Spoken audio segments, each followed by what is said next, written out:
one particular major thing happens, and that thing is hearing people discover American Sign Language.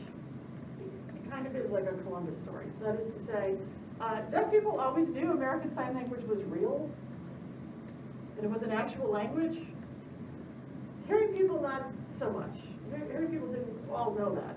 Sure, the hearing people we've been talking about, that is your Gallaudets of the world, but not like Joe Q here in public on the street kind of people, right? They're under the impression, thanks to really a lot of pressure on the oralists, but of course speech is so much better because English is so superior and sign language is so inferior, right? And the result of that is that a lot of deaf people, although they had loved their language, they kind of internalized that sense of, but maybe it's not as good, right? Maybe it's not as awesome as what apparently hearing people have.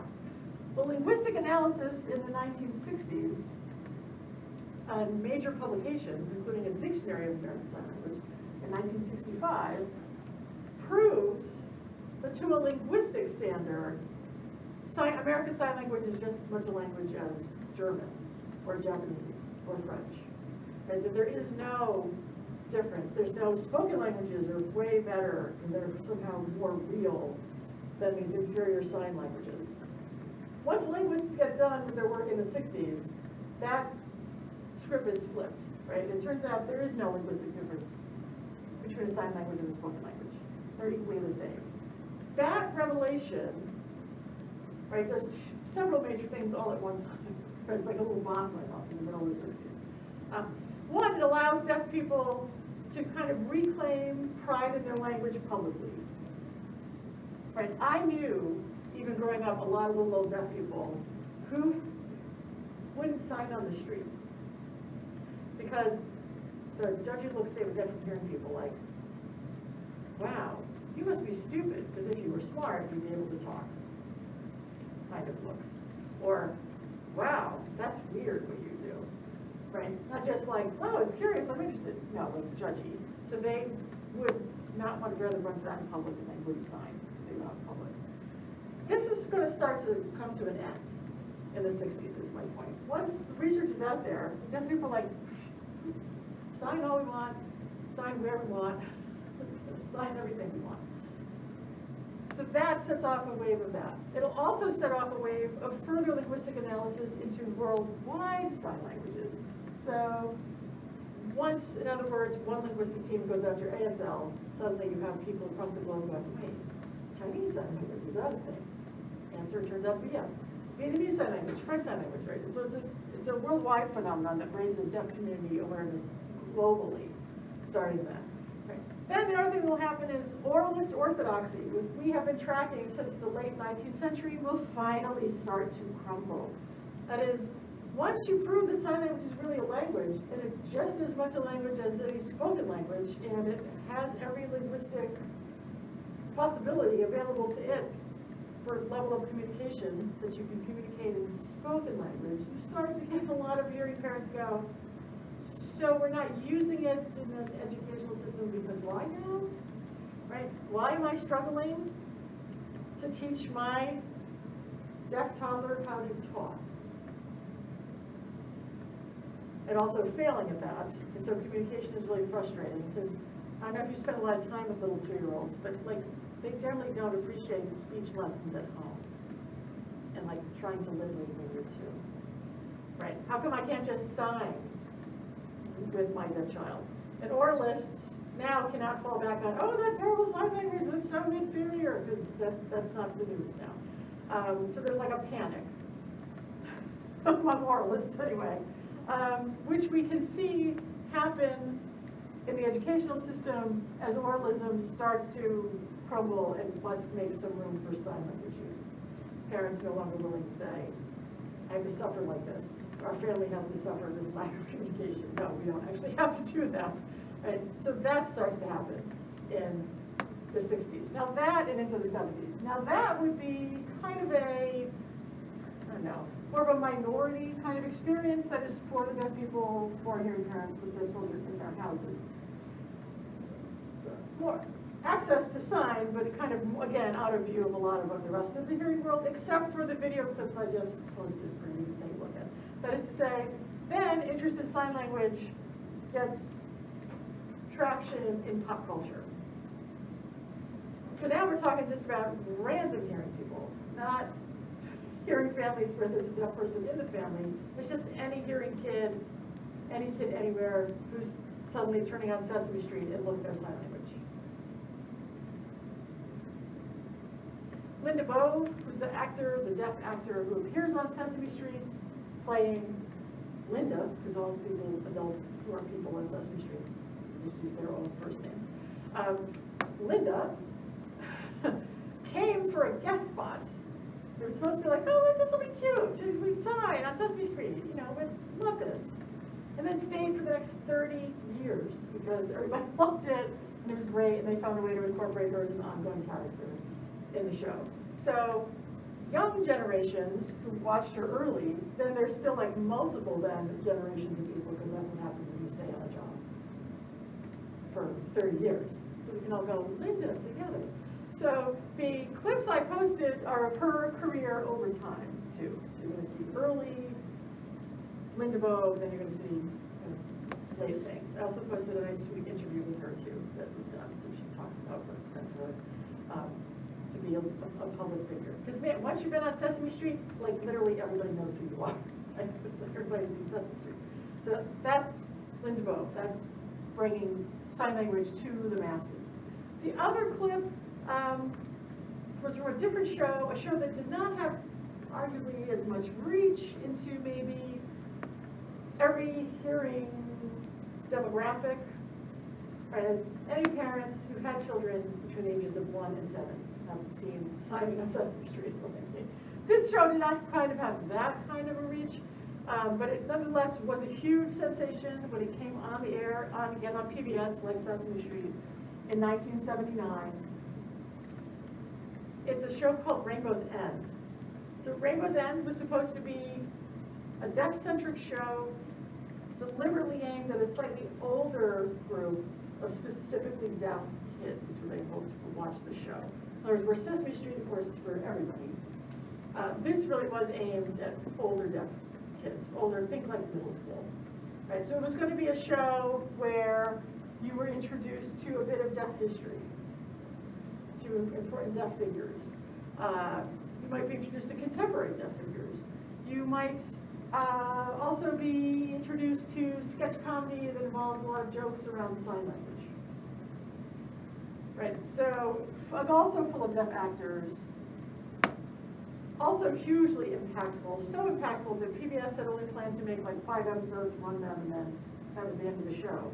And then they ended up running the same episodes for like 2 years because parents and others kept writing and going, where did it go? Why isn't there more? Like, we don't have any more, but we can show them all over again. And then they just showed them and showed them and showed them and showed them. Clips are hard to find, so I posted just a few. If you love them, you should love them. I just freaking love that show so much. So I made Wallace Library buy DVDs of the entire show a few years ago and called it Research. What I was researching, that's a little vague, but they didn't ask questions and they just paid for it. So if you have time, they're awesome. We actually have the complete Rainbow's End collection at Wallace Library. Just don't rat me out. You'll be like, why do we even own this? But we have it over there. They're fantastic. One sketch I so desperately wanted to be able to show, but I can't find it online, like YouTube. Everything's on YouTube. I can watch like racist people rant. I can't see wholesome content like this. It's not right. The best character on that show was a character called Super Sign Woman. Which is about as cheesy as you think it is. But she was awesome. So Super Sign Woman was sort of like a Superman character. So she would look like just your mild-mannered with the whole motif of the glasses and everything. And the point of the character was that you cut away to a deaf person who was struggling to communicate. And they kept resorting to finger spelling things And then you cut back to Superside Woman, where her spidey senses, yes, I'm mixing my superhero voice a little bit, would start to tingle, and she would think, oh, someone's in linguistic distress, and she would jump like into the nearest phone booth, whip off her glasses, come out in a cape, and fly off. And she'd swoop up to this deaf person and basically grab them by the shoulders and go, there's a sign for that. Right, stop finger spelling.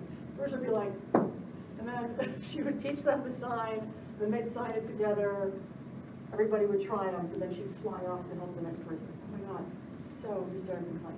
But presently the point of that whole skit was signs. They're just as good as English, right? We're not going to resort to that. We have signs, people. We have signs. Have some pride, right? And she'd swoop off again.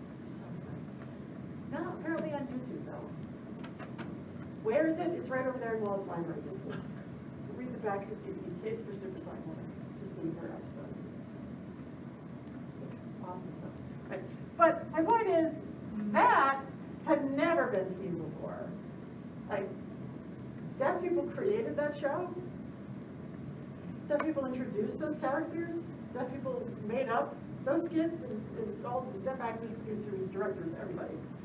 They wanted, right, to start to represent in pop culture, like, who are we in our point of view and what we want to do when we're communicating, right? How we want our language to be treated and used and respected.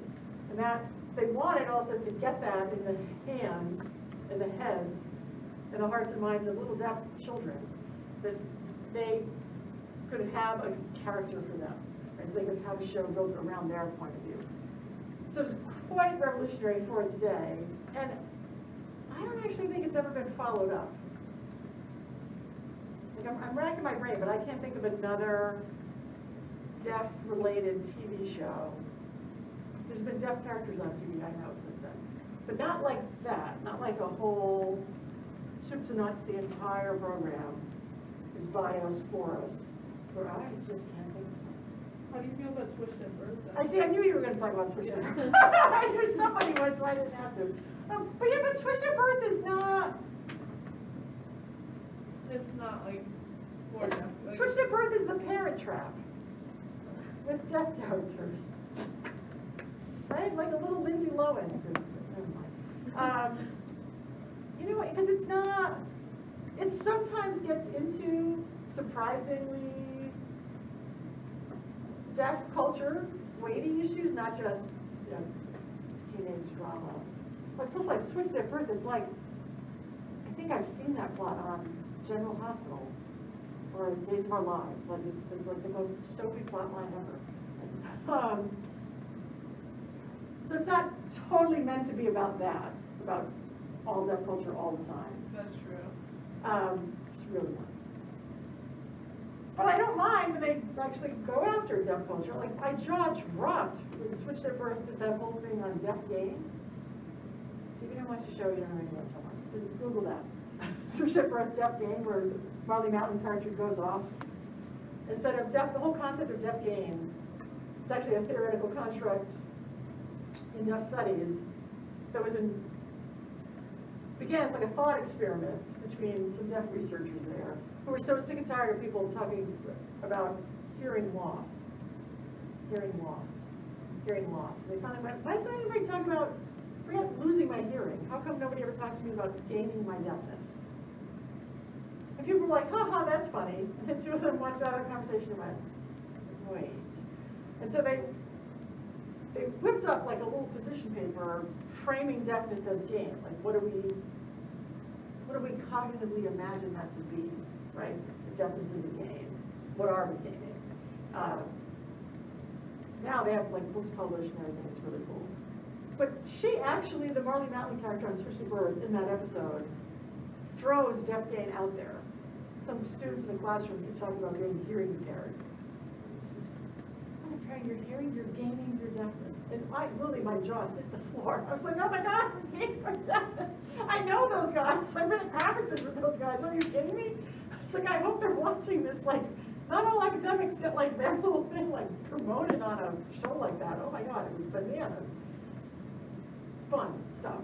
So yeah, but like that show doesn't do that kind of thing all the time though. It wasn't like all the time, but it was like I don't say like 50%. Like it wasn't a minor amount, but, Yeah. yeah, I'm there for that, I like that about it. I like the fact that that show knew that it was smart to do that.